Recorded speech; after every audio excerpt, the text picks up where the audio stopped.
Look at the bark of this mahua tree. There is one root coming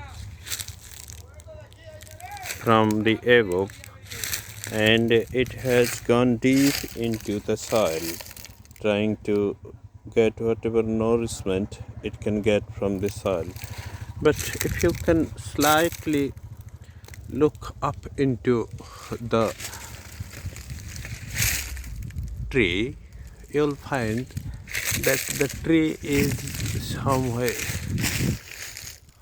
here on the above, on the branches of this tree there is completely another tree. Let me focus it out for better vision. You can see on the body of one tree there is another tree living and taking its sustenance. You can see that both the trees are very important trees and they are large trees.